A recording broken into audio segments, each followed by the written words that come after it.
Santo Espírito, és bem-vindo aqui. Vem inundar, encher esse lugar. É o desejo do meu coração sermos inundados pela glória, Senhor.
Queridos irmãos, graça e paz, amém. Louvado seja o nosso Deus. Que bom que nós estamos nesse lugar. Que bom que podemos dizer: seja bem-vindo, Espírito Santo. Seja bem-vindo, Tríade Santa, Deus Pai, Filho e Espírito Santo, a este lugar. Poder louvar ao Senhor é privilégio daqueles a quem o Senhor escolheu antes da fundação do mundo. E aqui estamos nós para prestar um culto ao nosso Deus. E você que já chegou a este lugar de culto, os irmãos que já estão em casa, conectados por meio do nosso perfil do Facebook, quero convidá-los a abrirem suas Bíblias no livro de Números, número 14.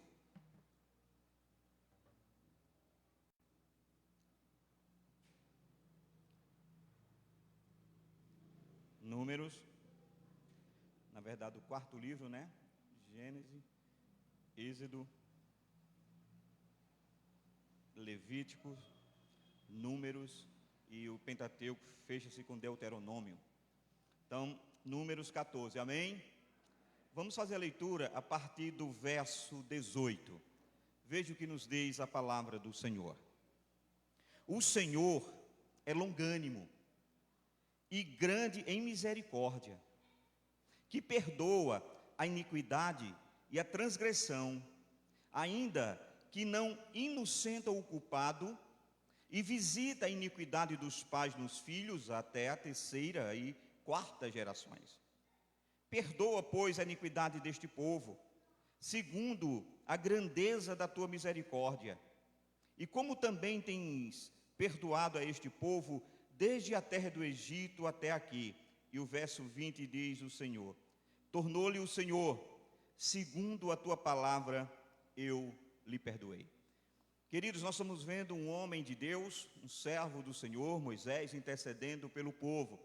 Nós vamos encontrar em várias passagens, principalmente nos 5 primeiros livros da Bíblia, no Pentateuco, sempre Moisés intercedendo pelo povo. E aqui, mais uma vez, ele intercede. Mas o que me chama a atenção é que no momento que ele intercede pelo povo de Deus, no verso 20 o Senhor diz: segundo a tua palavra eu lhe perdoei. Ou seja, Deus ouviu o clamor, Deus ouviu a oração de clamor de Moisés em favor daquele povo. Mas perceba, hoje nós temos livre acesso ao coração do Pai. Hoje nós precisamos apenas por meio de Cristo chegar a Deus. E por isso eu quero convidar você agora a também buscar ao Senhor na confissão dos seus pecados. Confesse ao Senhor, porque o texto diz que o Senhor é longânimo e é grande misericórdia. Mas perceba que ele vai dizer: ainda que não inocente o culpado. Então, eu preciso abrir o meu coração, confessar a Deus os meus pecados, entendendo que Ele não leva pecador por inocente, nem inocente por culpado. Então vamos falar com Deus nessa noite. Vamos confessar a Ele os nossos pecados. Senhor, assim como o teu servo Moisés intercedia no deserto pelo povo, e tu ouvias a intercessão de Moisés, hoje Cristo é aquele por meio de quem nós buscamos o perdão dos nossos pecados. É Cristo que intercede por cada um de nós nesse momento. Tua palavra nos diz que Cristo agora está intercedendo por nós. E por isso, Deus, queremos pedir ao Senhor que por meio de Cristo escute a nossa oração. Pai, somos pecadores e queremos pedir ao Senhor, meu Pai, que perdoe-nos pecados. Tu conheces o nosso coração. Tu sabes, ó Pai, todas as vezes em que nós maculamos a Tua santidade. Então perdoa os nossos pensamentos que foram contrários à Tua vontade. Perdoa, Senhor, as nossas palavras, as nossas ações e atitudes. Perdoa até mesmo as nossas omissões.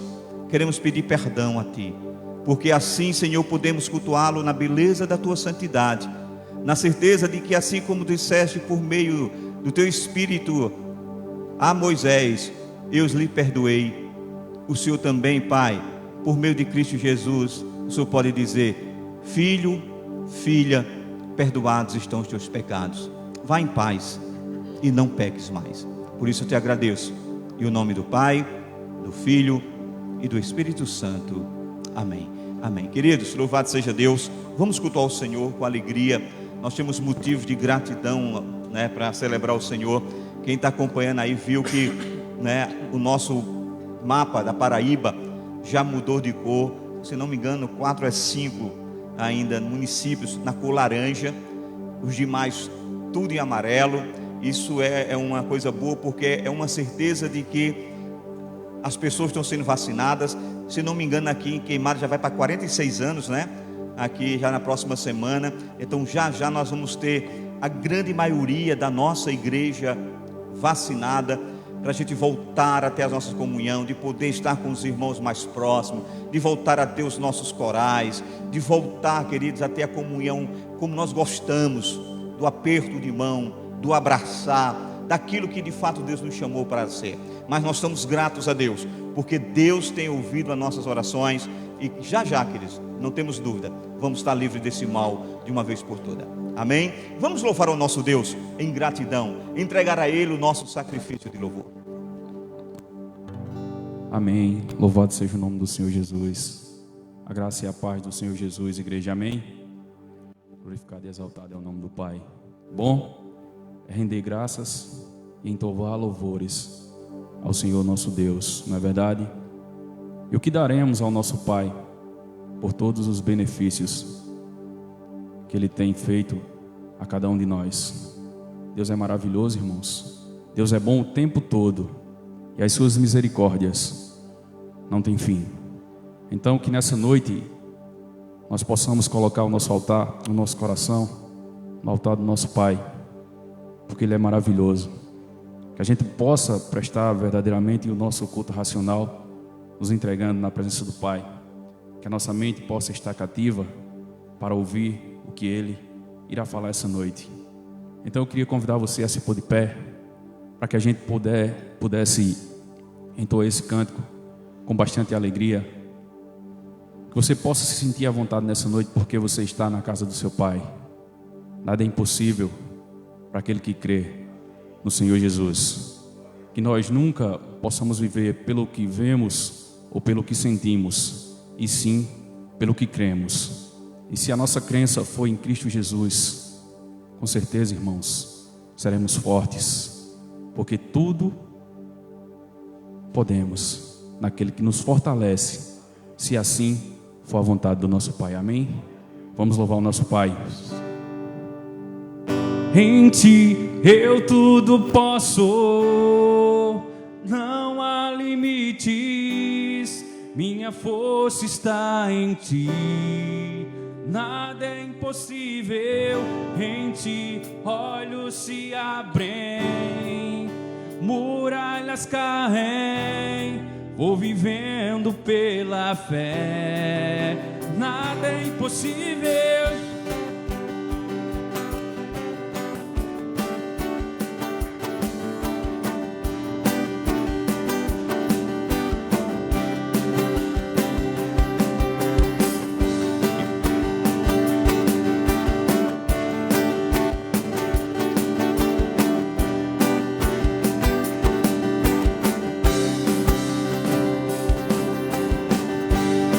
Vou viver pelo que vejo, eu não vou viver pelo que sinto. Eu sei que comigo sempre estás e realizar. Em Ti eu tudo posso. Está em Ti, nada é impossível. Em Ti olhos se abrem, muralhas caem, vou vivendo pela fé. Nada é impossível.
igreja. Em ti eu tudo posso.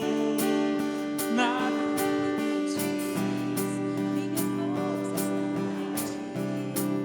Nada é impossível em ti. Olhos se abrem, muralhas caem, vou viver. Nada é impossível em ti. Não há limites, minha força está em ti. Nada é impossível em ti. Olhos se abrem, muralhas caem, vou vivendo pela fé. Nada é impossível.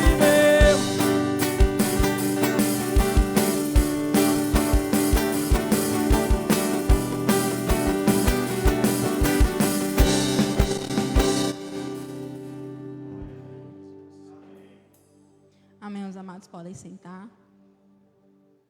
Vamos continuar louvando o nome desse Deus, né? Aquele que tem os seus braços de amor eterno, que se estendem, né? E nos sustentam. Então, que nós possamos louvar e engrandecer o nome desse Deus.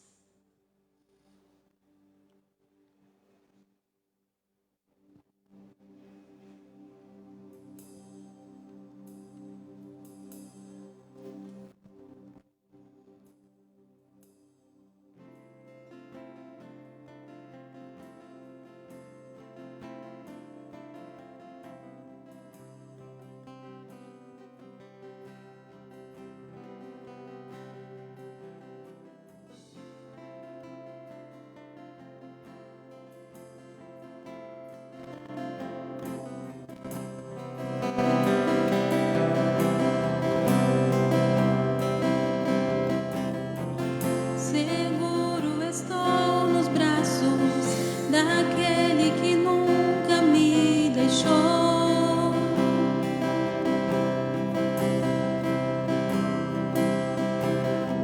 Seu amor perfeito sempre esteve repousado em mim. E se eu passar pelo vale, acharei conforto em teu amor, pois eu sei que és aquele que me guarda, me guardas. Em teus braços é o meu descanso. Em teus braços é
coloco de novo em tuas mãos.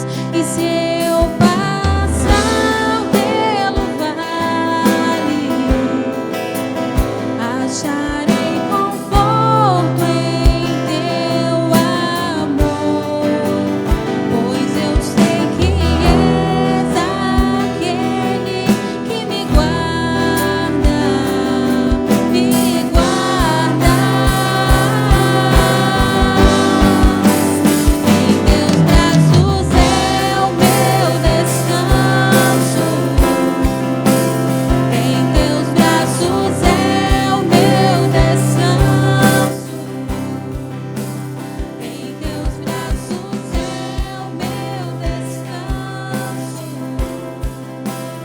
Em teus braços é o meu descanso. Em teus braços é o meu descanso. Em teus braços é o meu descanso. Em teus braços é o meu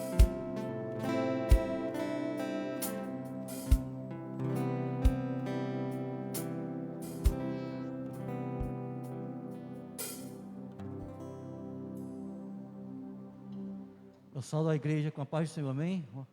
Uma boa noite a todos. E neste momento da nossa liturgia, dos dízimos e das ofertas da casa do Senhor, eu quero trazer um texto muito conhecido em duas versões. A primeira versão é uma versão que o nosso reverendo Erivan nos apresentou, uma versão muito boa, que nos traz uma alusão da essência do texto.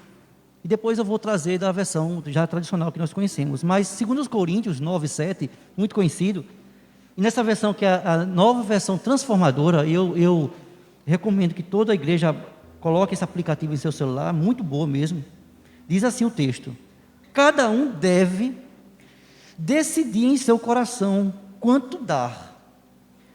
Não contribuam com relutância ou por obrigação, pois Deus ama ao que dá com alegria. E na versão, contribua segundo propôs no seu coração, não com tristeza ou por necessidade, porque Deus ama ao que dá com alegria. Eu quero mostrar para vocês esse momento dos dízimos e das ofertas, faz parte da nossa liturgia na casa do Senhor. E quando nós saímos de casa, na nossa peregrinação, para ir a este lugar, nós saímos com o intuito de adorar através dos louvores ministrados, adorar através da palavra que será ministrada, mas também, todos os momentos, ele faz parte de uma adoração. E era isso que o Deus triuno, ele vinha no Antigo Testamento, trabalhando isto. E Joel Becker, ele disse que a nossa pessoa diante de Deus, num momento como esse, dos dízimos e das ofertas, você não está aqui para prestar conta a Deus como fosse um banco, levando um boleto para casa e ter que quitar esse boleto, não. Você está aqui porque a essência maior deste momento é a sua fé e a sua fidelidade. Porque a maior prosperidade na vida do homem é a ausência da necessidade. E aí eu digo a vocês, e eu digo para mim todos os dias, eu não sinto falta de nada, porque o Salmo 23 diz: o Senhor é meu pastor, e nada sentirei falta. Irmãos, Deus vem nos sustentando a cada dia, em todos os aspectos. E por isso, nós estamos aqui com um ato de fidelidade ao Senhor, para a manutenção da casa do Senhor, e também para a manutenção da sociedade que está ao nosso redor, porque nós somos responsáveis por ela. Amém, meus irmãos? E com seus dízimos, com suas ofertas, com seus alimentos que estarão até aqui, eu não sei se já tem alguma criança escolhida, se não tiver, eu vou apontar o dedo. Pode escolher? Ana Júlia Paz. Júlia Paz. Fica aqui perto do diácono Carlos e Sérgio, e eles aí orientam você. E eu vou fazer uma oração neste momento, e depois o louvor está conduzindo a igreja, enquanto os irmãos estão no meio da igreja, recolhendo os dízimos e as ofertas. Senhor, nosso Deus Pai Celestial, nesta noite, ó Pai, nós estamos aqui, porque nós temos o entendimento, nós temos a consciência do tamanho da responsabilidade que é isto aqui, Senhor, este momento, porque o mundo, a secularidade, vem com suas filosofias vãs querer destruir momentos como esse, da responsabilidade cristã. E aqui nós estamos, ó Pai, através das Tuas Escrituras, não com axiologia, mas sim, ó Pai querido, com relevância, eficácia e eficiência, Senhor, porque as Tuas Escrituras, ó Pai, e é Tu que fala, Senhor. E por isso, ó Pai, nós estamos aqui como filhos de Deus, como crentes, como aqueles que creem na palavra, entendendo, ó Pai, o nosso compromisso real, Senhor, de todos os dias, porque este momento também é adoração a Ti. E por isso nós te agradecemos, ó Pai, porque Tu és o Deus de ontem, de hoje e de eternamente. Amém.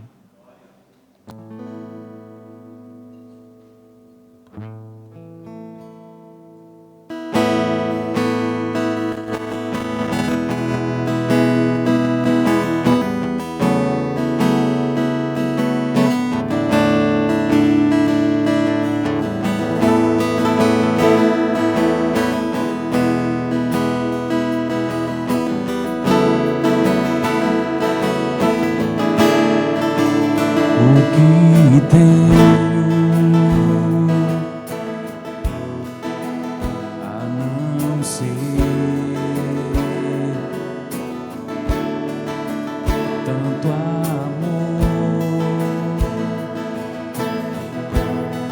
em Teu olhar, esse mundo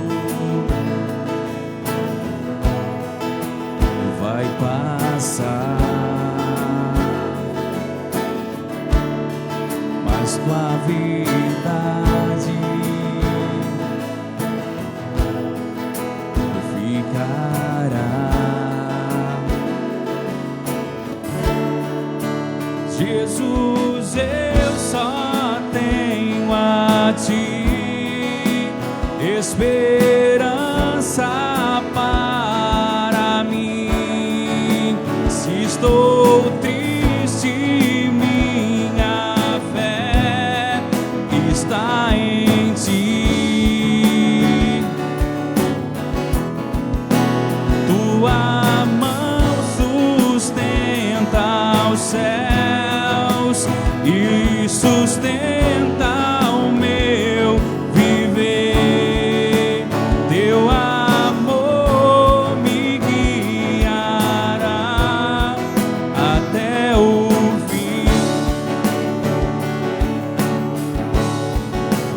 O que tenho a não ser tanto amor em Teu olhar, esse mundo vai passar, mas Tua verdade ficará.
Queridos, alguns informativos são importantes para a igreja, e eu quero, nessa noite, já com alegria, comunicar nosso presbítero Robson, né, que também é maestro e professor da Escola de Música, juntamente aqui com o irmão Arthur, Nália, Dulce, já está comunicando que dia 19, se Deus quiser, né, presbítero Robson, nós vamos retomar as atividades. Ele vai entrar em contato com os pais dos alunos, vai iniciar de forma remota, não é?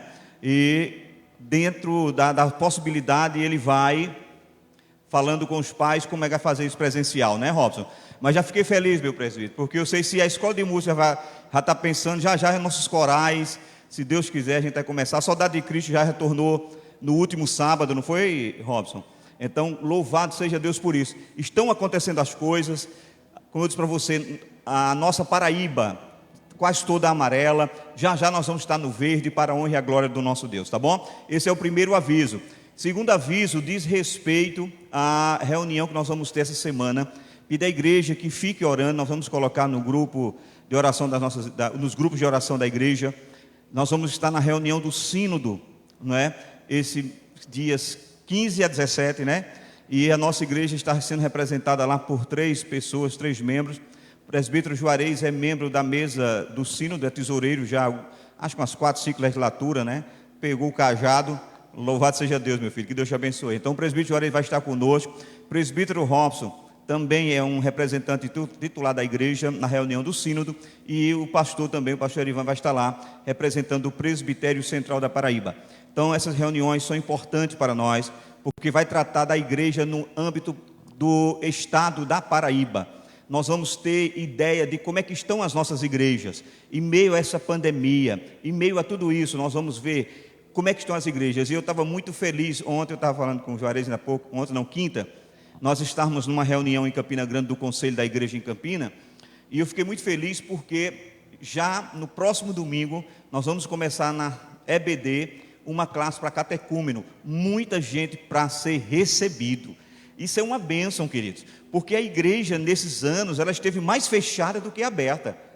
E Deus está colocando as pessoas, e Deus está trazendo as pessoas. Aqui mesmo na nossa igreja, nós apresentamos aqui alguns casais, se não me engano 3 casais, que vão ser recebidos também. Então perceba, Deus está abençoando a igreja. E nessa reunião do sínodo, nós vamos estar analisando isso de forma minuciosa e vendo com certeza a mão de Deus nas nossas igrejas, no que diz respeito ao estado da Paraíba, tá bom? Então estejam orando. O outro informativo é a respeito da nossa campanha que nós estamos fazendo. Se você é membro da igreja, eu mandei no seu privado uma solicitaçãozinha para que você pudesse trazer no dia de hoje um quilo de alimento não perecível, roupas para as crianças que está lá de 2, de 6 e de 10 anos, pedindo também que você trouxesse brinquedos, porque nós conhecemos uma família. Domingo nós falamos isso, Sandra foi lá levar algumas doações já que alguns irmãos da nossa igreja nos repassaram, e aproveitou, tirou lá uma foto, queridos. Mas veja, eu quero que o irmão entenda o seguinte: quando nós fazemos as campanhas, a igreja, nós não costumamos, por exemplo, tirar foto entregando cesta básica e divulgar isso em rede social. Eu não consigo fazer isso, não é por aí. A igreja tem que fazer, mas isso não pode servir de propaganda. Não é fazer o bem e mostrar que está fazendo. A gente não precisa disso. Mas neste caso específico, nós mandamos as fotos das crianças para os irmãos membros da igreja, para que os irmãos e a irmã vissem os tamanhos das crianças, né? Porque tinha um que não estava lá no dia que Sandra foi, o de 10 anos, né, Sandra? Não estava, mas os outros estavam. E a mulher ainda está grávida de um que não sabe se é homem ou mulher, porque não sabe o sexo ainda. Então, são 4 crianças e mais um no ventre, 5. O marido, você pergunta, e o marido dessa família, como é que está? O marido, ele tem um sério problema no pulmão. Ele foi acometido de uma enfermidade quando trabalhava em uma empresa, e ele pegou, né, uma doença que é crônica no seu pulmão, e ele não consegue conseguir mais emprego, porque toda vez que ele vai fazer o exame admissional, consta lá, né, que ele tem um pulmão só e fica complicado. Então ele está esperando na justiça que resolva essa situação dele. Então, se você trouxe o seu alimento hoje, você pode depositar aí, está aí o cesto bem na entrada ali, na entrada da igreja. Mas se você porventura tem algum brinquedo, alguma roupa, algum alimento, e depois se quiser doar, procura a mim ou a Sandra, e nós vamos. Essa semana, se Deus quiser, nós estaremos assistindo essa família. Sabe, irmãos, é uma família muito necessitada, tá bom? Então são esses os informativos desse momento. Mas agora eu quero fazer o que nós fazemos sempre: orar a Deus por gratidão, porque esse é o momento, conforme Paulo escreve aos Romanos, quando ele diz que nós devemos nos alegrar com aqueles que se alegram e chorar com os que choram. Esse é momento de alegria. Nós temos motivos mil para agradecer a Deus. Por exemplo, nós temos aqui gratidão porque a nossa irmã Maíra, que nós tanto oramos, lembra de Maíra? Oramos tanto, estivemos aqui dia após dia orando. Maíra estava num estado muito crítico pela Covid-19, né? Pela sequela dessa enfermidade, mas graças ao nosso Deus recebeu alta, já está com sua família, já está em casa, e isso é uma bênção de Deus. Então nós vamos agradecer a Deus pela a recuperação da nossa irmã Maíra, e também o nosso amado irmão reverendo Aguinaldo Melo, da nossa igreja presbiteriana lá em João Pessoa. Ele também recebeu alta depois de uma segunda reinfecção, não é? Ele teve da Covid, recebeu alta, também está em casa, louvado seja Deus por isso. Além desse motivo de gratidão que nós temos aqui pela recuperação da saúde desses irmãos, nós temos alguns irmãos que estão aniversariando, fizeram aniversário durante essa semana, e alguns irmãos que foi da semana passada, que nós não citamos na semana passada. Por exemplo, na sexta-feira, foi dia 9, quem fez aniversário foi Júnior, não foi, Júnior? Júnior Delcineide. Júnior fez 18 anos de casados, de idade eu não sei não, mas Júnior é um menino. Júnior, Deus te abençoe, vamos estar orando por você nessa noite, agradecendo a Deus que Ele concedeu mais esse ano de vida, Júnior. Muito feliz em poder ver você comigo, junto com sua casa, com sua família, meu irmão. Que Deus te abençoe. E no dia 9 também, já citamos aqui, mas eu quero citá-lo novamente, porque nós também no dia 9, eu quero citar aqui, e depois nós vamos orar, o nosso irmão Cezinha completou mais um ano de vida, e eu deixei para fazer isso, foi dia 9, hein? Foi Júlio César, é teu pai, né? Eu pensei que era César aqui, que eu queria trazer para a gente fazer um negócio aqui, mas já que é Júlio César, é Júlio, o pai de César. Então, Júlio fez também no dia 9, leve o meu abraço para ele, Cezinha. Mas você vai, eu citei você, mas você vai estar aqui, não se preocupe não. E no dia 14, quem vai estar aniversariando é o meu filho, Eric, meu primogênito, 20 aninhos, filho, 20 aninhos. Sou muito grato a Deus por sua vida, meu filho. Você foi o presente que Deus me deu, né? Você sabe da sua história, a igreja sabe, o filho da impossibilidade, mas o filho da promessa. E eu fico muito grato em ver você crescendo nos caminhos do Senhor. E posso dizer, meu velho, você até agora tem me dado muito orgulho, viu? Você é uma bênção na minha vida, meu filho. Então vamos estar orando aqui pelo meu filho Eric. E no dia 16, a nossa irmã Janete. Eu não sei se Janete está aqui ou ela deve estar trabalhando. Janete trabalha no hospital e esses plantões são todos meio complicados, né? Mas vamos orar por Janete. Bom, são esses os aniversariantes.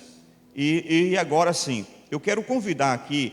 Eu vou fazer o seguinte: Eric, como você é meu filho, você pode ficar do meu lado. Venha para cá, meu filho. A Sandra pode vir para cá também, que é minha esposa. Para a gente agradecer pelo nosso filho. Mas eu vou pedir a Júnior. Oi? Sim, rapaz, Marquinhos, meu velho. Eu não podia passar em branco com você não. Marquinhos foi quando, Rosana? Dia 9 também? Eita, Marquinhos, olha, vou anotar aqui para tu ficar. Mas, homem, será possível um negócio desse? Mas será possível, Marquinhos? Dia 9, Marquinhos, vou orar por você agora. Fique de pé, mas Rosana aí, para você receber a oração. Júnior, fica de pé. Eric já está aqui, Janete está em casa. Bom, enquanto os irmãos estão aqui, eu quero fazer o seguinte: eu quero convidar os diáconos que estão aqui nessa noite. Meu irmão Cezinha vai ficar aqui, Cezinha, porque tu não vai estar com um louvor aqui, mas eu queria pedir os diáconos que ficassem aqui separados. Dá para a gente ficar aqui na frente separados, não dá? Os diáconos que estão aqui, todos eles. Nós estamos com a ausência de alguns irmãos. Ricardo, eu não estou vendo aqui. Rogério, não estou vendo. Ricardo, não estou vendo, mas os demais estão aqui, né?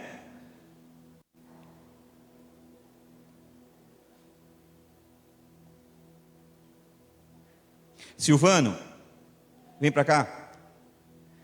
Nosso diácono Silvano. Queria pedir aos irmãos que só desse um espaçozinho para a gente não ficar próximo. Mas eu não estou de máscara, né? Ah, tá bom. Ótimo. Irmãos, por que eu estou chamando esses homens?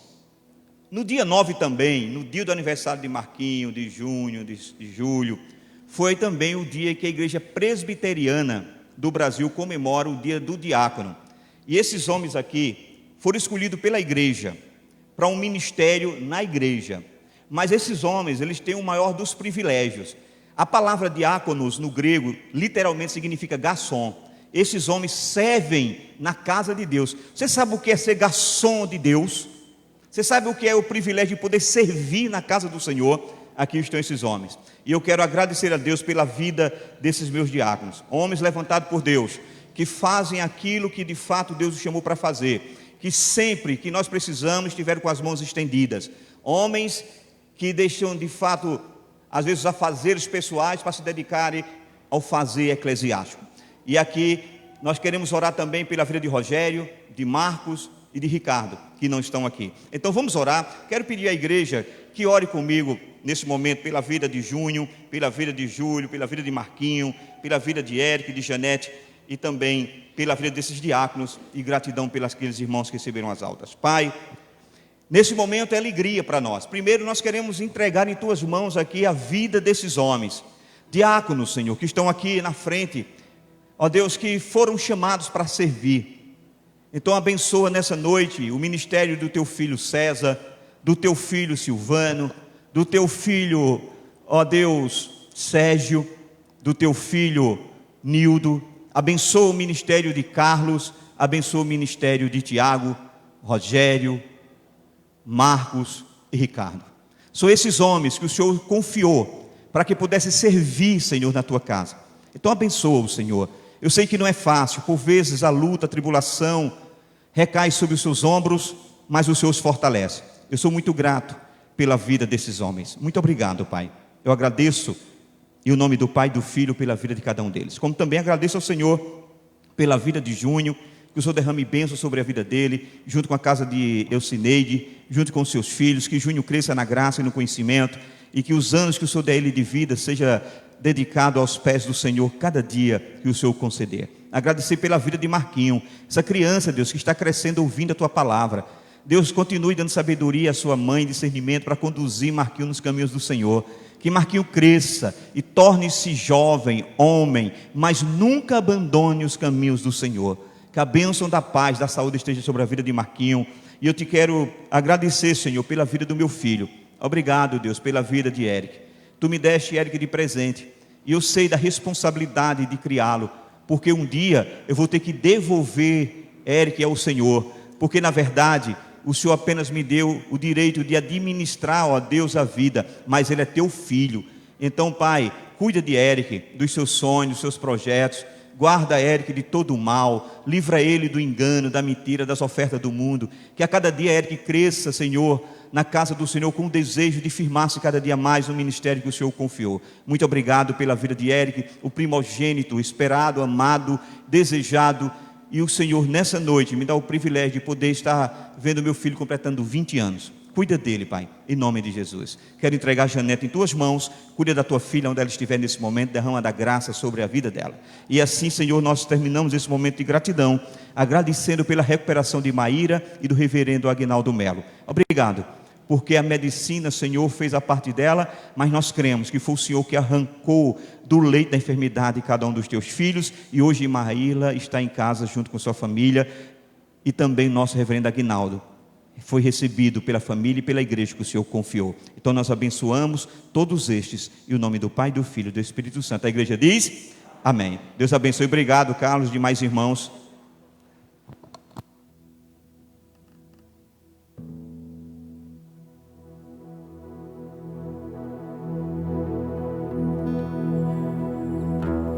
Então, queridos, vamos ouvir uma canção de preparação desse momento.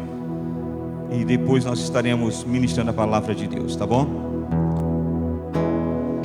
Amém. Vamos preparar o nosso coração para a palavra que vai ser ministrada.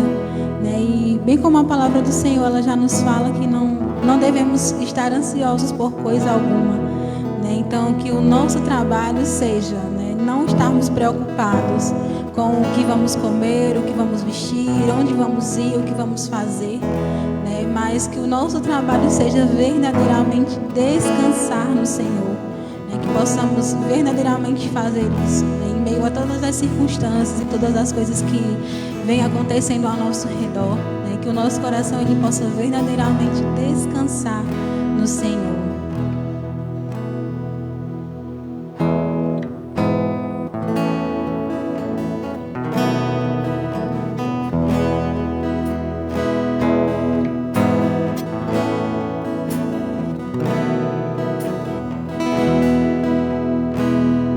Não tenha sobre ti um só cuidado, qualquer que seja,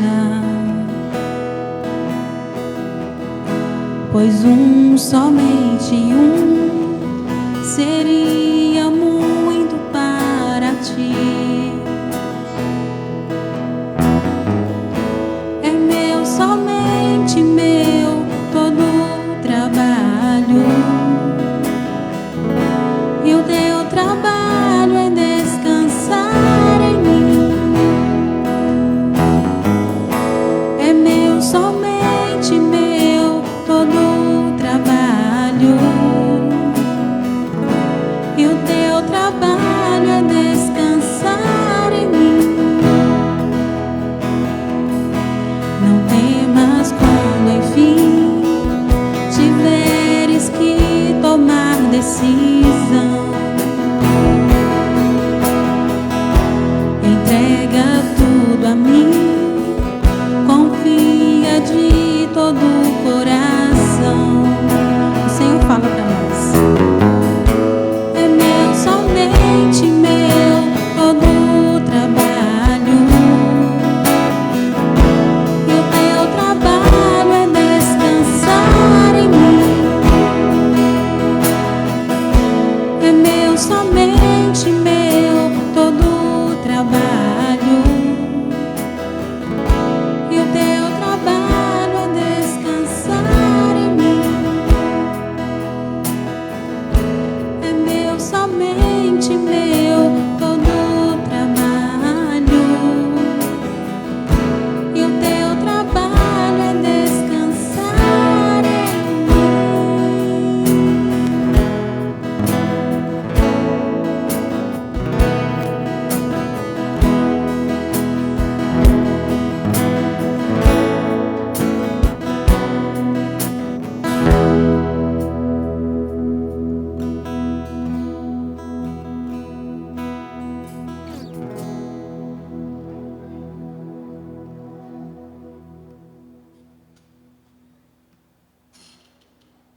Meus amados, em tempo, quero corrigir um equívoco, não é? Quando nós apresentamos nossos diáconos, citamos apenas 3 ausentes, quando na verdade são 4 ausentes. Nosso irmão Elcinho, como é mais conhecido, não está no nosso meio, porque ele também está cuidando da sua mãe, né? Ela é uma senhora de idade com várias comorbidades, e eles se revezam os filhos para ficarem tomando conta dela, e hoje é o plantão de Elcinho, então está lá fazendo o papel do diácono, né? Cuidando da sua mãe. Então, meu galego Elcinho, registro aqui a sua ausência no culto de hoje, mas também sei que ele está assistindo em casa. Receba a nossa gratidão e a nossa oração em favor da sua vida, meu diácono Elcio, conhecido como Elcinho de Delis. Amém? Louvado seja o nosso Senhor e Salvador Jesus Cristo. Antes que a gente chame as crianças, somente lembrando uma coisa para você. Segunda-feira, culto das mulheres, nós estaremos aqui com as mulheres, nós no sentido figurativo, mas é Sandra que vai estar aqui, 19h30, com as mulheres. Quarta-feira, culto de oração aqui, às 19h30, tá bom? Faça isso em nome de Jesus. E as crianças, cadê elas? Elas querem ir hoje para o culto ou não? Cadê as criancinhas? Vamos para o culto, cadê elas? Eita, olha aí, isso aqui é que é festa. Glória a Deus.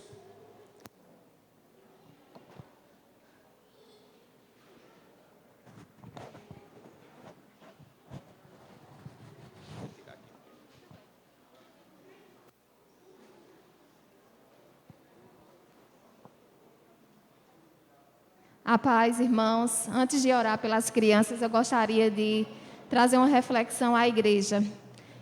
Lá em Marcos, capítulo 10, do versículo 13 ao 16, conta que algumas pessoas, levaram suas crianças para Jesus abençoar, mas os discípulos repreenderam. Eles não queriam, que as crianças chegassem até Jesus. E quando Jesus viu isso, ele não gostou dessa atitude, porque Jesus, ele ama as crianças, Ele tem um carinho especial pelas crianças e quer que elas venham até ele.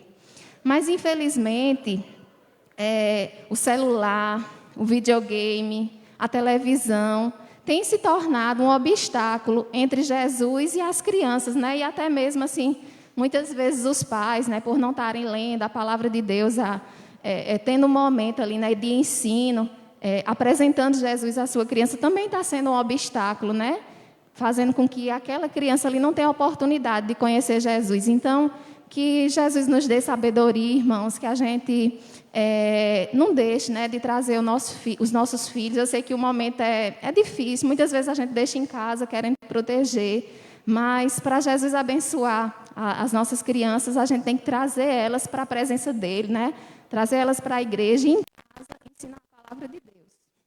Vamos orar.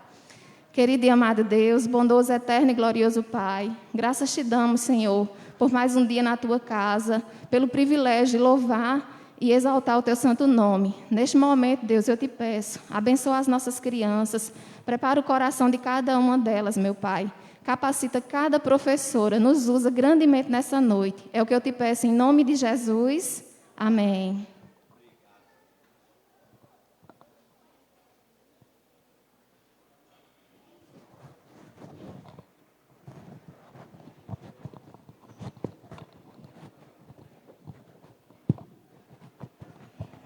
Meus amados, o que a nossa irmã falou é sério.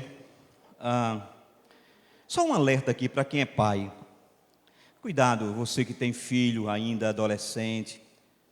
Há uns YouTubes aí que assumiram o papel, ou querem assumir o papel de pais dos nossos filhos, nossos adolescentes. Cuidado de um carinha chamado Felipe Neto.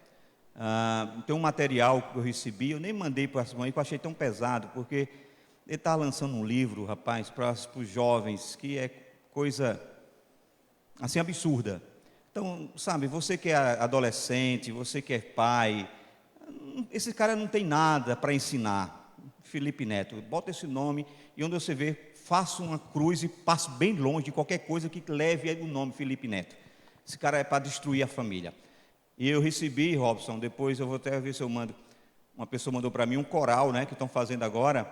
Rapaz, o que eles que estão fazendo é um coral que defende, essa bandeira, mas o que eles citam na letra da canção que eles estão cantando é coisa terrível, é contra a família mesmo. Então, a gente tem que ter muito cuidado. Estão querendo acabar com as nossas famílias, a gente não pode permitir isso. Bom, mas dito isso, quero convidá-los nessa noite a meditar na palavra do Senhor. E para isso eu quero convidar você, assentado como você está, a abrir a sua Bíblia em Mateus capítulo 24. Deixe aberto aí.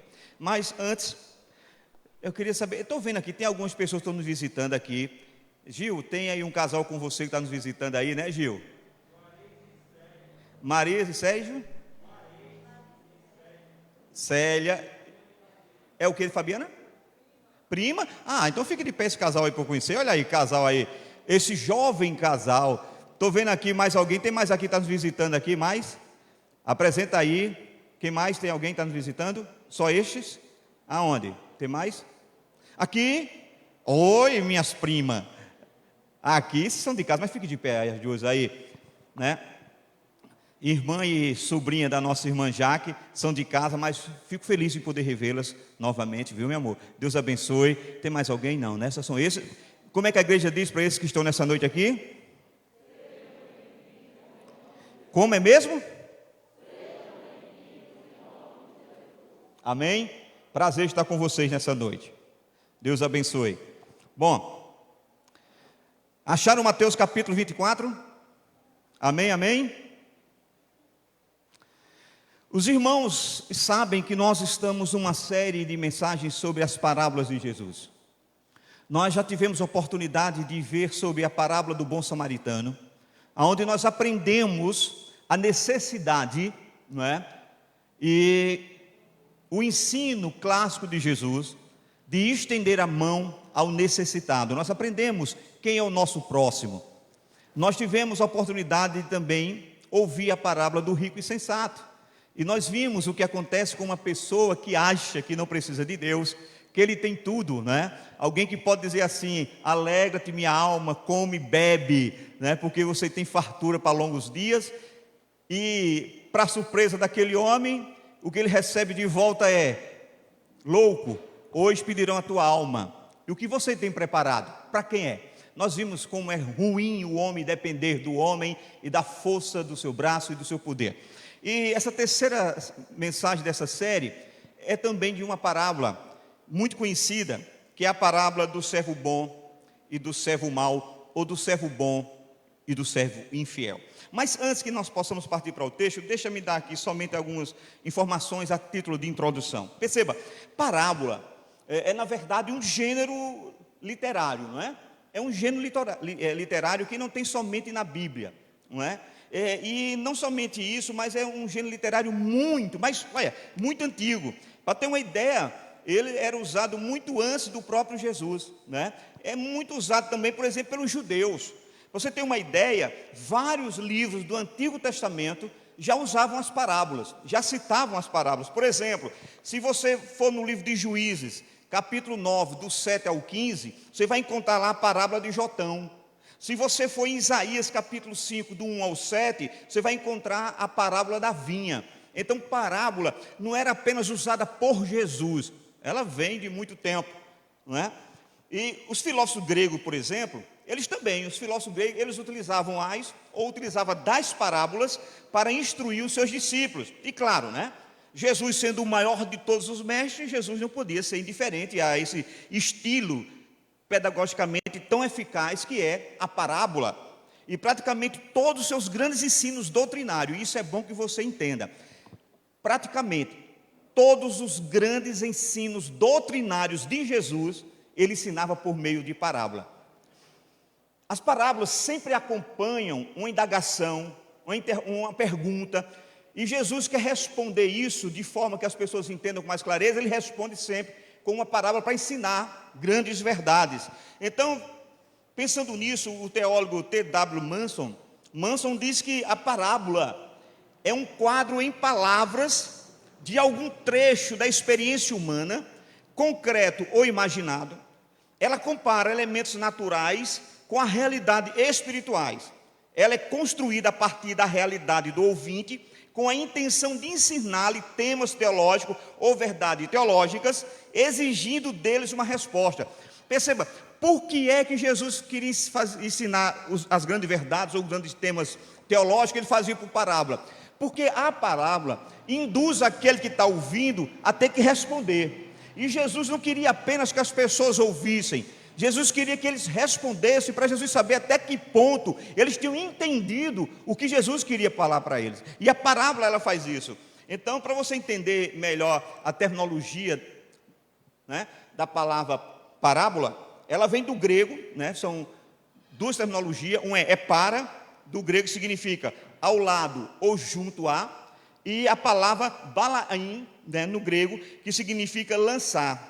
Assim, queridos, nós podemos dizer que parábola é uma história que é contada ou lançada com o objetivo de ilustrar uma verdade. Ou seja, parábola é uma história baseada em fatos do cotidiano, com o objetivo de ilustrar ou de iluminar, de tornar visível uma verdade. E em relação ao texto bíblico, é uma verdade teológica, e por isso Jesus ensinava por parábolas. E nós vamos ver Jesus falando isso. Por exemplo, Marcos capítulo 4, verso 12, diz o seguinte: outra vez começou a ensinar à beira do mar, e reuniu-se a ele grande multidão, que ele entrou no barco e sentou-se nele. O barco estava sobre o mar, e todo o povo estava em terra junto ao mar. Então o verso 2 diz: então lhe ensinava muitas coisas por parábolas, e lhes dizia no seu ensino. Ou seja, Jesus Cristo falava, e nesse exato momento ele vai contar uma das parábolas mais conhecidas, que é a parábola do semeador. Então Jesus, ele usava muito isso. Então perceba, quando Jesus queria ensinar uma verdade, e ele queria depois fazer, vamos dizer assim, fazer um testezinho de conhecimento, se as pessoas entenderam o que ele estava dizendo, ele contava uma parábola. Porque depois que ele contava, as pessoas tinham que dar uma resposta, não é? Então, nesse contexto dessa parábola de hoje, que é a parábola que nós vamos estudar, esse contexto é justamente no capítulo 24. E se você está vendo o capítulo 24, você vai ver que esse capítulo 24 de Mateus é onde está inserido, né, o início do sermão profético de Jesus. O capítulo 24 é o início de um sermão longo, um sermão profético que Jesus está pregando para as pessoas. E então nós vamos ver que tudo tem como contexto uma visita que Jesus faz, né? Os discípulos de Jesus levaram Jesus para mostrar para Jesus a estrutura, a construção do templo, né? Mostrando para Jesus como era grande aquele templo lá em Jerusalém. E Jesus olha para aquele templo e ele faz uma predição que no mínimo é espantosa para aqueles discípulos. Porque os discípulos quiseram talvez assim mostrar para Jesus a grandiosidade daquele templo. Mas Jesus olhou para aquele templo suntuoso, grande, bonito, construído com muito, mas sabe, com muito afinco e amor e dedicação. E Jesus diz, no verso 2 do capítulo 24, em verdade vos digo que não ficará aqui pedra sobre pedra que não seja derrubada. Eu imagino, queridos, que ficaram admirados os seus discípulos com essa profecia, porque eles estavam mostrando um templo, sabe, suntuoso, e Jesus vai dizer, olha, isso aqui não vai ficar pedra sobre pedra. Esse é o contexto, e perceba que ele vai fazer isso, e quando eles estão lá, admirados com a resposta de Jesus, sabe, eles fazem um questionamento. Aí os discípulos vão dizer, então Senhor, diz-nos no verso 3, quando serão estas coisas? E que sinais haverá da tua vinda e do fim do mundo? Perceba, quando Jesus disse que naquele templo não ficaria pedra sobre pedra, automaticamente os discípulos ligaram isso à volta de Jesus. Então, Senhor, nos diz aí quais são os sinais da tua volta. Nos diz o que vai acontecer na tua vinda, né? Então perceba que Jesus responde a esse questionamento fazendo uma nova profecia e contando algumas parábolas que enfatizam a necessidade de cada homem e mulher estar vigilante a respeito da sua volta. Veja que coisa interessante. Jesus fala que aquele templo vai ser totalmente destruído, não vai ficar pedra sobre pedra. Como é um sermão profético, os discípulos entendem que Jesus está falando da sua segunda volta, e eles procuram saber o que é que vai acontecer, quais são os sinais que irão acontecer antes do fim do mundo. E Jesus, em vez de dizer quais são os sinais, Jesus conta uma parábola, mostrando para eles a necessidade de sermos vigilantes quanto à sua volta. Aí no verso 42 do capítulo 24, ele diz, vigiai, pois, porque não sabeis em que dia vem o vosso Senhor, e estáis apercebido. E no verso 44 ele diz, por isso, ficai também vós apercebidos, ou ficais vós atentos, porque a hora em que não pensais, virá o Filho do Homem. Então perceba, todo o alerta aqui desse contexto é, desperta, Jesus Cristo vai voltar. E vocês não precisam se preocupar com os sinais. O importante não é os sinais que antecedem a volta de Cristo. O importante é que ele vai voltar. E Jesus começa a fazer isso, mostrando para eles que quando eles estiverem, sabe, desapercebidos, Jesus vai voltar. Então eles fiquem atentos. A ordem aqui é vigiem. Não se preocupe quando ele vai voltar. Então fiquem atentos. E é justamente no final do capítulo que Jesus conta a parábola do servo fiel e do servo infiel, que está registrada agora nos versos 45 a 51, que nós vamos ler. Veja o que diz o texto, 24, 45 a 51.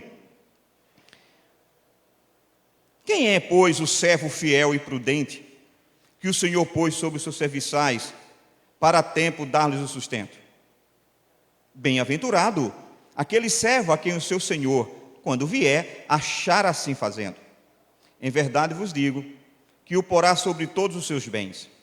Mas, se aquele outro, o mau servo, disser no seu coração, meu senhor tarda em vir, e começar a espancar os seus conservos, e a comer e a beber com os ébrios, verso 50, virá o senhor daquele servo, num dia em que não o espera, e numa hora de que ele não sabe.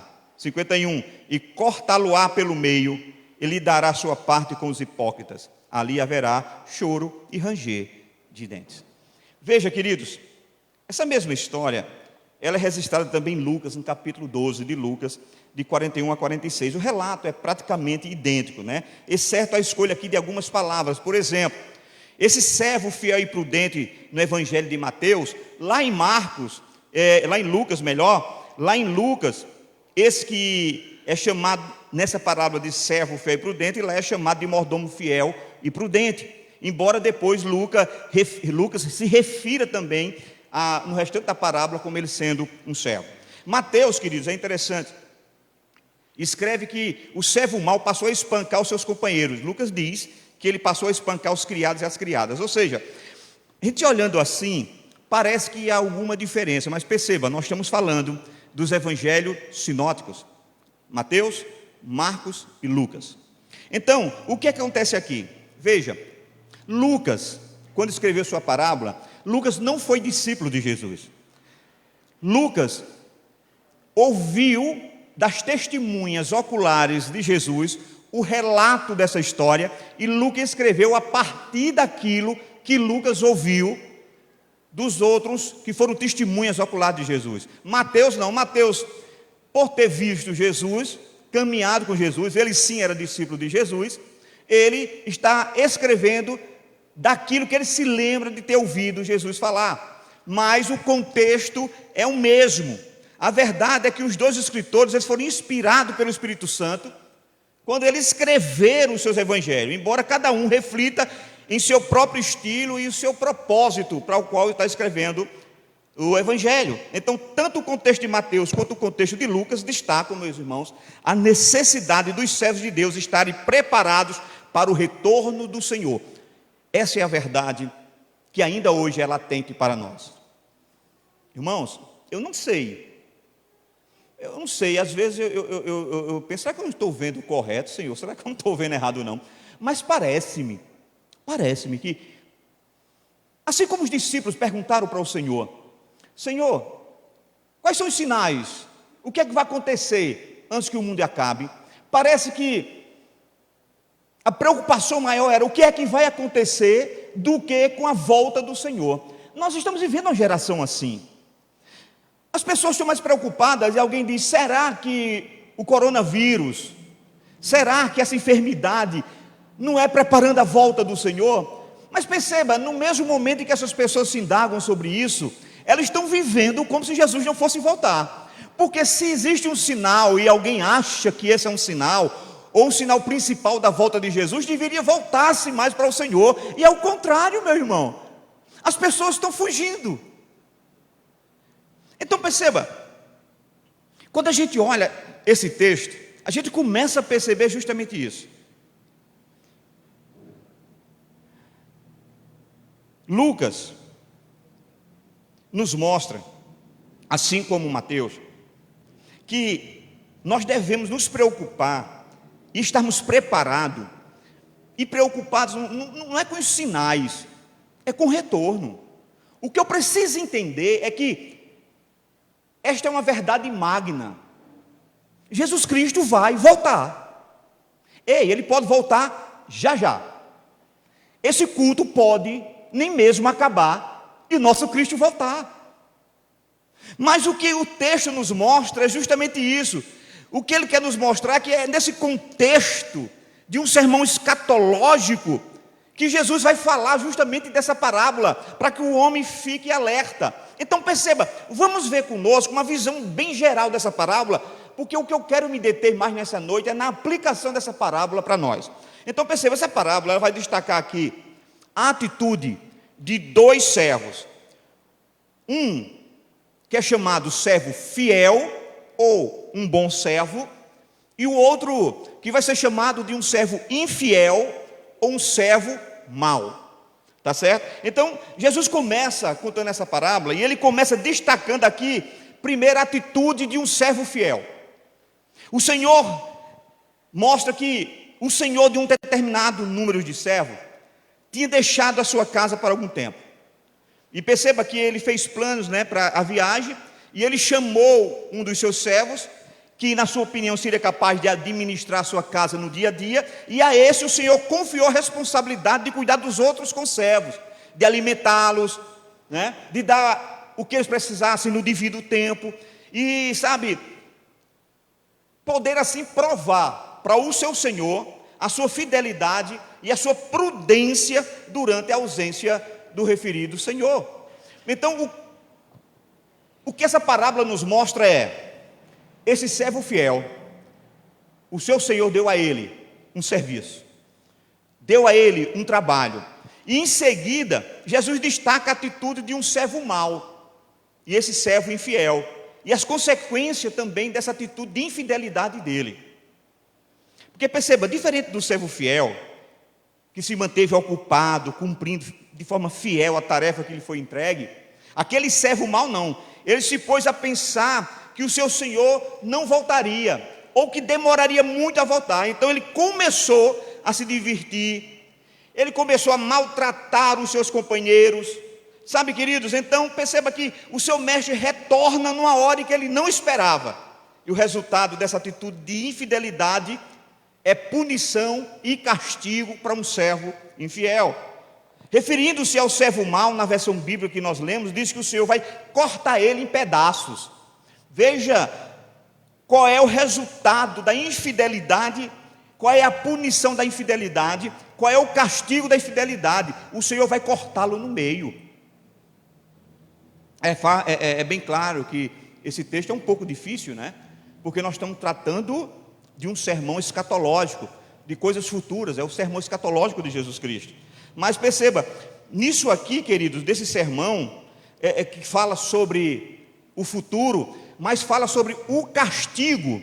Porque perceba, nós somos acostumados a ouvir sermão que fala sobre a bênção do porvir, dos céus, da bênção da glória, do descanso eterno, das bem-aventuranças, dos galardões, e nós ouvimos muito falar sobre isso. Mas nessa parábola há um destaque de Jesus Cristo para a perdição eterna, que poucas pessoas hoje param para pensar que assim como existe o céu eterno, existe o inferno eterno, e que tanto o céu como o inferno é uma realidade, e Jesus quer mostrar. E perceba que Jesus não fala somente nesse texto sobre essas verdades a respeito, de um inferno eterno. Por exemplo, ele fala na parábola das virgens, na parábola dos talentos, naquele trecho dos cabritos e das ovelhas, onde ele separa um para o lado, o outro para o outro, onde ele diz: vinde, bendito meu Pai, e vai dizer para o outro: apartai-vos de mim, maldito, por fogo eterno. Jesus sempre fala. Nesta parábola, esses dois servos aqui, queridos, é uma coisa interessante. Jesus dá ênfase, claro, à retidão de um servo fiel, mas Jesus quer mostrar as implicações de um servo infiel. E aqui é a respeito desse aqui que ele vai mostrar o que é a maldição eterna. Ele vai falar sobre o inferno. Vai mostrar que o inferno é um castigo pela desobediência ao mestre. Queridos, alguém já disse que se alguém ainda não acredita no inferno enquanto estiver aqui, passou a vida toda sem acreditar que o inferno existe, bastará um segundo lá para entender a realidade do que é o inferno. Meus irmãos, por vezes nós queremos ouvir que há um lugar eterno para a nossa salvação. E isso é verdade. Mas eu não posso esquecer deste lado, existe uma perdição eterna. Esse inferno aqui, no texto, é expresso de forma visual como o lugar onde as pessoas são cortadas em pedaços e colocadas juntos com os hipócritas. Perceba, esse texto nos diz também que o inferno é um lugar de sofrimento. Se você pegar no verso 51 aqui, você vai ver isso, e no capítulo 25 de Mateus, no verso 30, mostra também. Então Jesus aponta, queridos, para a semelhança do inferno como um lugar de exclusão e separação. E é por isso que Jesus queria alertar aquelas pessoas que estavam lhe ouvindo, para dizer: ei, despertem. Quando Cristo voltar, haverá uma divisão entre servos fiéis e servos infiéis. Não tem como, essa divisão será feita. Não haverá servo mais ou menos. Não haverá um servo mais ou menos bonzinho, ou um servo mais ou menos ruim. Ou é servo fiel, ou é servo infiel. Então perceba as verdades teológicas que Jesus queria falar por meio de uma parábola. Então, queridos, o inferno é descrito como eterno, um lugar de fogo eterno preparado para o diabo e seus anjos. Mateus 25:41 diz: então dirá também ao que estiver à sua esquerda: apartai-vos de mim, maldito, para o fogo eterno, preparado para o diabo e seus anjos. E diz que também o inferno é um lugar de castigo eterno. Mateus 25:46. Irão eles para o castigo eterno, mas os justos para a vida eterna. Então percebe, fica bem claro aqui: os céus para os justos, o inferno para os infiéis. Isso é uma verdade teológica que Jesus queria mostrar. Então, quando eu vejo essa parábola, eu me preocupei mais em gastar tempo na parte da aplicação prática. Porque era isso que Jesus queria mostrar para aquelas pessoas por meio dessa parábola. Existe uma verdade: céu, inferno. E eu creio, queridos, que ao lermos essa passagem, cada um de nós, tenho certeza que nós tomamos para nós as palavras de Jesus. E assim também, querido, nós entendemos que o Senhor da parábola aqui, fica claro, é Jesus, e que as figuras dos servos está em cada um de nós. Nessa parábola, quem é o Senhor? Jesus. Quem é o servo bom ou o servo ruim? Cada um de nós. Era isso que Jesus queria mostrar. A nossa reflexão, justamente, querido, nessa parábola, ela deve começar respondendo o questionamento feito por Jesus no início da parábola. Lembra que Jesus sempre queria uma resposta das parábolas que ele falava? Lembra que Jesus, quando falava em parábola, é para dar a oportunidade que o outro respondesse? E veja qual a pergunta de Jesus aqui. Verso 45. Quem é, pois, o servo fiel e prudente? Essa é a pergunta que Jesus está fazendo. Quem é o servo prudente? Quem é o servo fiel? Então, queridos, em tempos em que nós estamos vivendo, né, em que muito se fala sobre liderança, hoje existe até os coaching. Irmãos, tem uma série de coaching, que não é mais pastor não, né? É coaching na internet. E não é aquele coaching das empresas, porque isso é uma função muito abençoada para aqueles que realmente estão na área empresarial. O coaching, ele tem uma figura muito importante, mas é porque hoje a igreja, ela não está querendo mais pastor, ela está querendo coach, que possa usar das ferramentas que um coach usa para o crescimento de uma empresa e faça a sua igreja crescer. Que ela não se preocupe com a doutrina, mas se preocupe com o crescimento.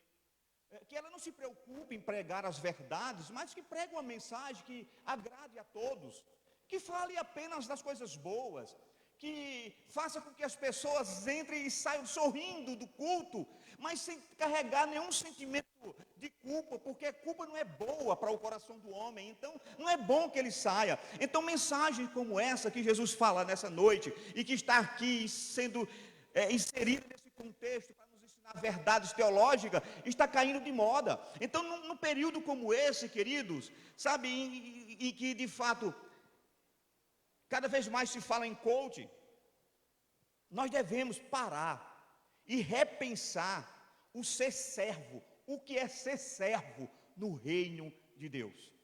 Porque, irmãos, as pessoas, todos os dias a gente vê pessoas, artistas se dizendo crentes, servos do Senhor. Não passa um mês, estão fazendo tudo de novo. Eu sempre digo para os irmãos, isso, olha, eu sou velho, viu, gente? Tinha um programa, na minha época, nos anos 90, em que uma apresentadora, ela fazia um programa com temática sexual, respostas e perguntas para adolescentes, e ela ia para a cama com os entrevistados e falar sobre questão de sexo, aquela coisa toda, e de repente ela se converteu. E foi uma zoada no meio, né, evangélico, né? Ah, e se converteu, aquilo tudo. E eu pensei que ela tinha se convertido mesmo, fiquei feliz. E, puxa, que bênção, né? Mas na primeira entrevista que ela deu, eu digo, não há novo nascimento.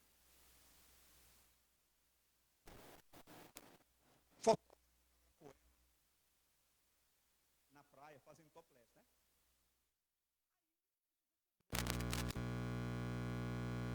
Estava tão em moda, e pelo fato dela, numa rede nacional, em um programa, dizer que era convertida. E o repórter perguntou, vem cá, mas você não disse que era evangélica? Sim, sou evangélica sim. Mas essa foto... Mas em ser evangélica, não tira nada da minha liberdade, não vou deixar de fazer nada que eu fazia antes, porque eu aceitei Cristo, porque Cristo é amor.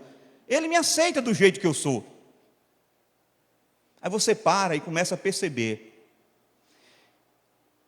que esse evangelho que está sendo pregado não é evangelho de servidão. Porque nós precisamos nos prender na ideia do que é ser servo no reino de Deus. Porque perceba, ser servo no reino de Deus gera expectativas, principalmente do Senhor. Irmãos, o Senhor dessa parábola gerou expectativa. Ele saiu e deixou a sua fazenda, a sua casa, para que um dos servos tomasse conta daqueles que estavam lá. Então gera, queridos, Deus tem expectativa a nosso respeito.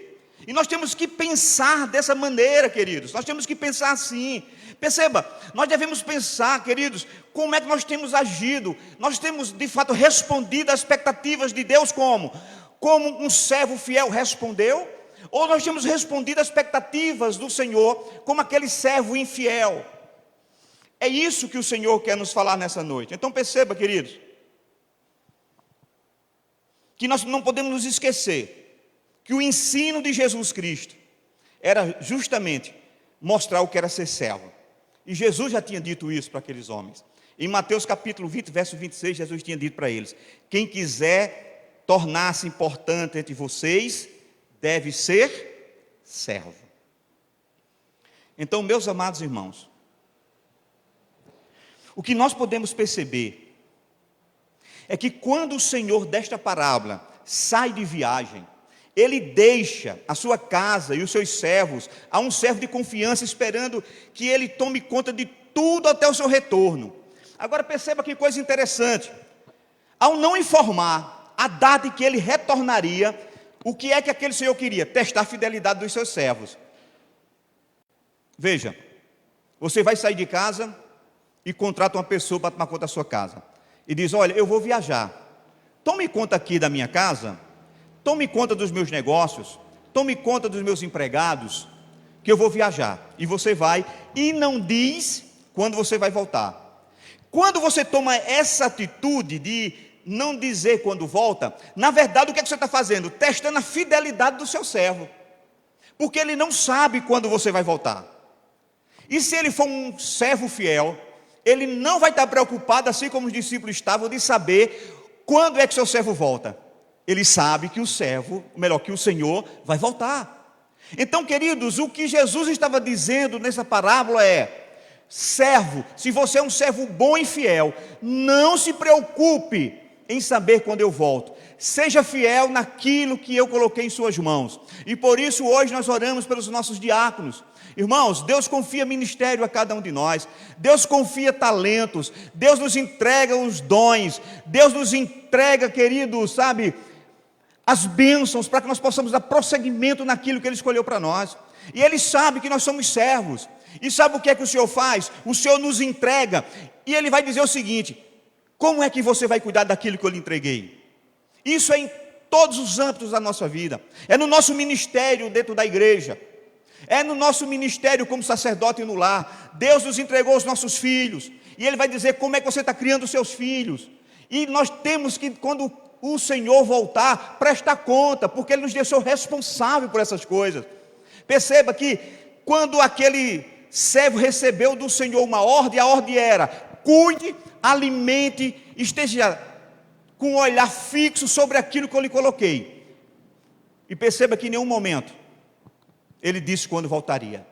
E nós estamos vivendo, queridos, esse momento, porque aquele servo, ele recebeu ordem específica do Senhor para cuidar da sua casa e dos seus conservos, e que se ele não fizesse assim, ele seria considerado imprudente, mas se ele fizesse, seria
de Deus, qual o trabalho que o Senhor fazer, ou seja, a obra que Deus nos ordenou para realizar, em primeiro lugar, é a edificação dos irmãos na fé. E é por isso que a igreja nunca pode ser vista como qualquer outra coisa. Ela é uma grande família. A preocupação é na edificação do outro. E isso não é só um papel do pastor, não é só o papel do presbítero, não é só o papel dos diáconos, é de cada irmão. De olhar e ver a necessidade que o irmão está passando e buscar, estender a mão, servir, porque isso é sinal de crescimento, de maturidade espiritual. Você está entendendo o que é ser crente. Mas eu quero partir para o finalmente, mostrar uma coisa para você. É que, depois que Jesus fala sobre o servo bom, ele vai falar sobre o servo mau. E quando ele fala sobre esse servo mau, ele começa a mostrar uma coisa interessante. Esse servo mau, ao contrário do servo fiel, ele usou o talento, ele usou o poder, ele usou o dom que o Senhor lhe dera para oprimir os seus conservos, para oprimir os seus irmãos. Veja a diferença. Além de se tornar displicente, esse que de fato era mau, ele não ficou apenas, na inércia, não. Ele foi muito além. Não apenas foi displicente no retorno do seu Senhor, mas na sua vida dissoluta, naquilo que ele passou a viver, lhe custou caro, porque na mente dele era o seguinte: o meu Senhor não disse quando volta, e se ele não disse quando volta, ele vai demorar muito. E às vezes eu fico me perguntando, acho que tem muito crente pensando assim, né? Jesus vai demorar demais a voltar. E esse pensamento displicente, queridos, nos leva a agirmos de forma que não agrada o coração de Deus, como servos infiéis. Porque o que levou esse homem a agir dessa maneira foi não a certeza que ele tinha, mas a perspectiva que ele tinha de que o seu Senhor demoraria a voltar. Então perceba, querido, essa vida dissoluta, pela busca dos prazeres, pela satisfação desse homem, resultou num mal terrível. Interessante que isso faz lembrar uma outra parábola, ou melhor, uma ilustração, que conta que um dia, nessa ilustração, um fazendeiro do mesmo jeito saiu e chamou o seu capataz e disse: olha, toma conta da minha fazenda, que eu vou viajar. Agora, o que você precisar, pode ir na rua pegar, porque eu já falei com o dono da venda, e o que você precisar, pegue, porque quando eu chegar eu acerto com ele. Beleza. E ele passou alguns meses fora, e quando voltou o dono daquela fazenda, teve um susto. Ele tinha deixado a fazenda toda bonita, cerca pintada, os gados tudo bonito no pasto, a casa bonita, a casa grande e bonita, e quando ele chegou, ele já foi pego de surpresa pela visão que ele viu. A cerca toda no chão, destruída, o mato grande, o gado só tinha os cambitos. Ele disse: meu Deus do céu. Ele foi embora, o pensamento dele, o capataz foi embora, deixou a fazenda, não tem condição de um negócio desse não. E ele foi andando em direção à casa do capataz, para saber como é que estava, e quando ele chegou, qual foi a surpresa? Estava a casa do capataz, a coisa mais linda do mundo, toda pintadinha. Quando ele bateu na porta que entrou, geladeira, televisão nova, tudo novo, ele olhou assim, aí disse: o que é que está acontecendo? Aí o capataz disse: o que é isso? Não estou entendendo. Não, a minha fazenda. Aí antes que ele terminasse de dizer o que tinha visto a fazenda toda lá, ele disse: não, mas o senhor não me disse que tudo que eu precisasse, eu pegasse lá que o senhor pagava? Aí eu precisei de uma geladeira nova, precisei de uma televisão nova, precisei de um sofá novo e peguei. Queridos, qual é a moral dessa história aqui? É que aquele fazendeiro percebeu que aquele servo se preocupou apenas com interesses próprios e não com o interesse do seu senhor da fazenda. E nós somos muitas vezes assim. Nós queremos para nós queremos o melhor para a nossa casa, nós queremos o melhor para a nossa família, nós queremos o melhor para nós. Mas, queridos, nós pouco pensamos na casa do Senhor. Precisamos entender, queridos, que o Senhor vai voltar. e Ele nos deixou tomando conta. Nós não temos nada nessa terra, tudo pertence ao Senhor, tudo é dele. Nós vimos na parábola do rico insensato que nós somos dispenseiros, ou seja, há uma dispensa, mas o dono da dispensa é Deus, e o dispenseiro ele vai lá e tira do que ele precisa para ele e para os seus conservos, mas o que ele tira tem que ser prestado conta, porque aquele celeiro existe um dono. Então, queridos, nós precisamos entender isso. Foi aquilo que esse homem não entendeu. Infelizmente, a realidade é essa, queridos. É a realidade de muitas pessoas. Deus concede dons, talentos, e concede para ser usado na obra, mas sabe o que acontece? Essas pessoas estão ocupadas demais para buscar os interesses do Senhor. E sabe o que acontece? Elas estão muito ocupadas com seus interesses pessoais, e elas nunca podem assumir um cargo na igreja, nunca podem assumir um ministério na igreja, nunca podem participar de um ministério, porque hoje estão ocupadas com a faculdade. Mas perceba, amanhã vão se preocupar com a carreira. Hoje estão namorando e não tem mais tempo. Amanhã vão casar e não assumem nada porque a família toma o tempo todo. Então, queridos, perceba, sempre vai haver um motivo para você dizer: eu não tenho tempo para o Senhor. Então, meus amados, enquanto isso o reino de Deus vai ficando em segundo plano. Mas nós devemos nos lembrar, queridos, que Deus não chama desocupados para a sua obra. Se você está dizendo assim: eu vou esperar achar um tempo desocupado na minha agenda para eu servir ao Senhor, você está dando a Ele o que está lhe sobrando de tempo. Você não está priorizando o seu Senhor, de maneira nenhuma. Meus amados, é por isso que no verso 42 há um alerta. O alerta é: vigiai, pois, porque não sabeis a que hora há de vir o nosso Senhor, o vosso Senhor. E aqui eu vou partir para a conclusão, porque o significado dessa parábola, queridos, fala sobre a vigilância, mas não somente sobre a vigilância, fala sobre a vigilância e o comprometimento. Veja, são duas coisas muito distintas. Jesus contou a parábola desses dois servos, meus amados, para exortar os seus discípulos acerca dos acontecimentos, né? Lembra que foi isso que eles pediram?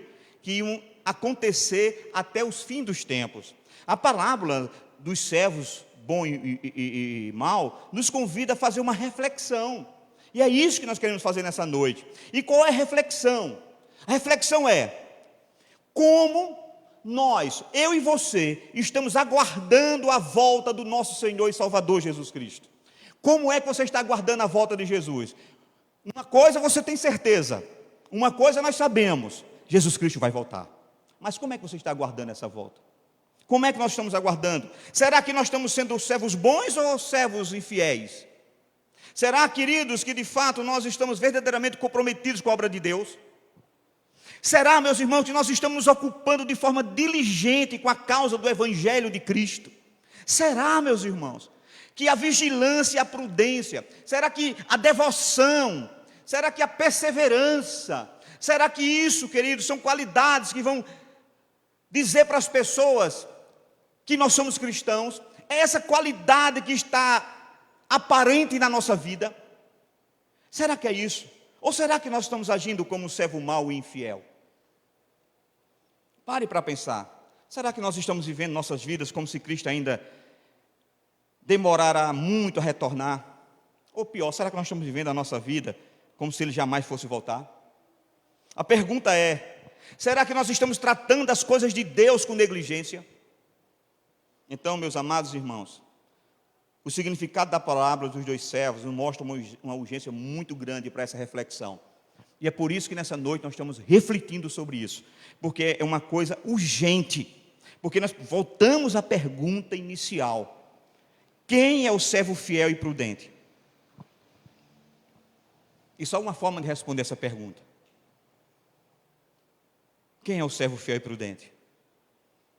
É aquele que é cumpridor da palavra e não somente ouvinte. Tiago vai dizer: é aquele que também coloca a mão no arado e não olha para trás. Meus amados irmãos, lembrem-se que as maiores verdades teológicas Jesus mostra por meio da parábola.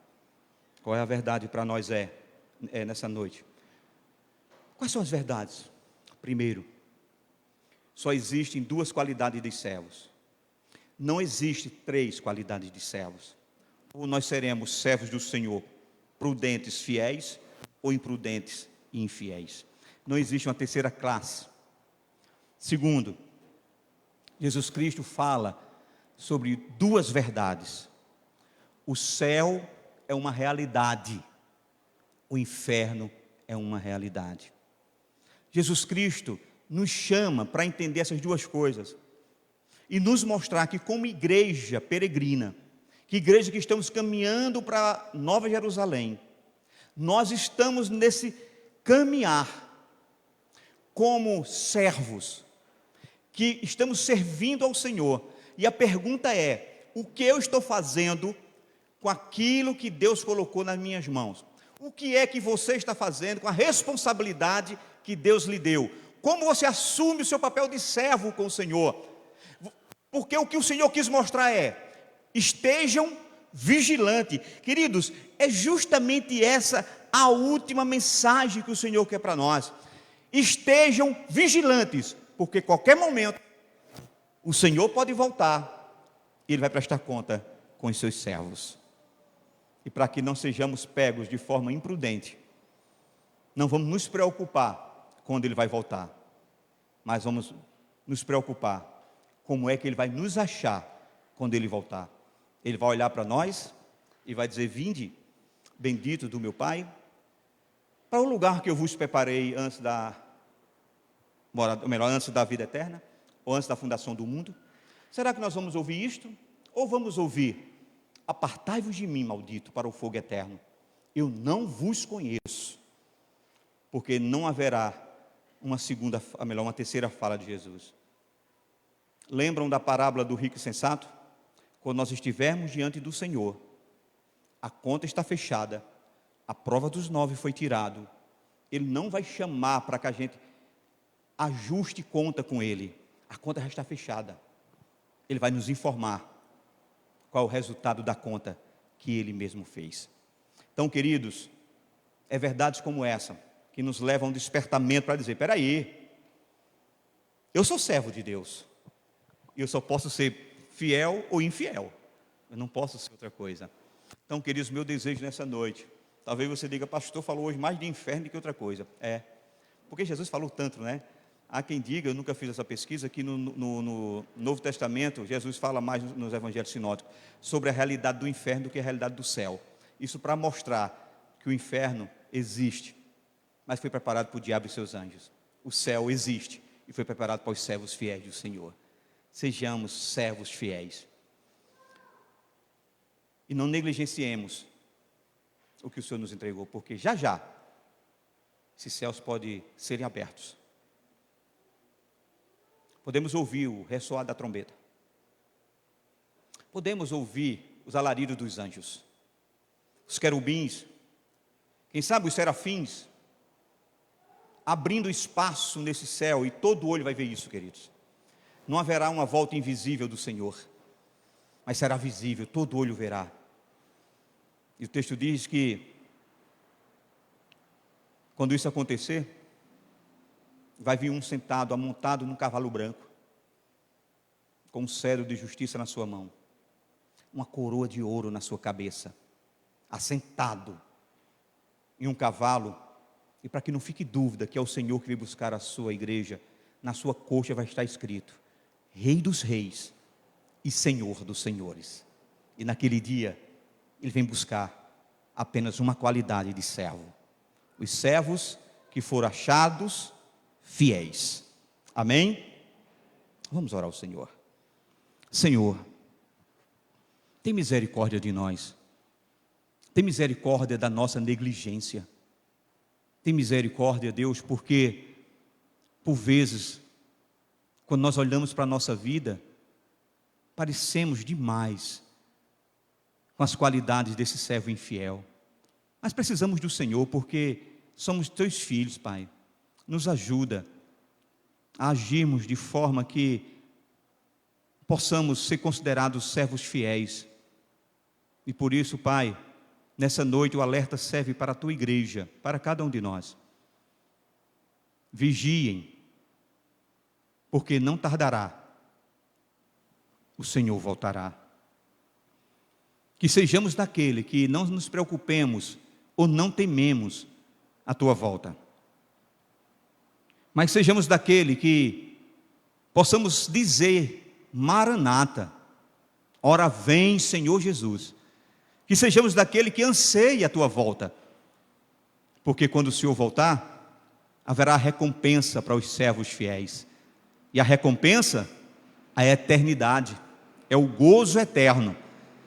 E por isso, Pai, nos faz ser fiéis a Ti, em todo e qualquer tempo. Sim, Pai, não permita que venhamos negociar nossa fidelidade ao Senhor, mas que possamos mantermos íntegro, sabendo que um dia estaremos frente a frente com o Senhor das nossas vidas. Eu te agradeço, Pai, em o nome do Pai, do Filho e do Espírito Santo. Amém, queridos? Louvado seja Deus.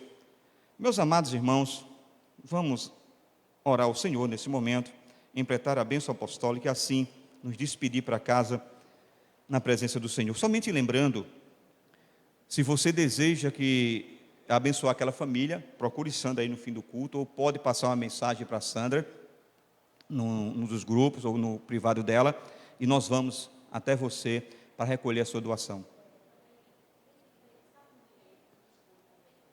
Sim, certo.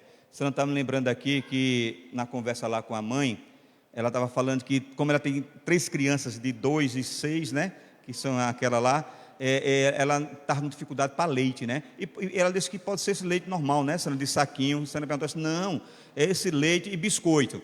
Sandra até levou esses dias para lá, chegou no momento exato, os bichinhos não tinham nada para comer, né? Então, se você puder trazer um leitinho daquele de saquinho, pode trazer, que a gente leva para lá, tá bom? Fique de pé, queridos.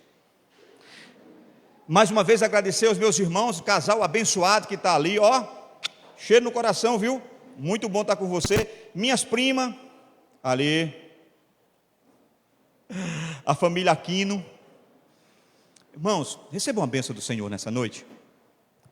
Que a graça salvífica do nosso Senhor e Salvador Jesus Cristo, que o amor de Deus, o nosso eterno, único e soberano Pai, que o poder, a comunhão e as doces consolações, Pai, que advém do Espírito Santo, repouse agora sobre cada homem e cada mulher que entrou neste lugar.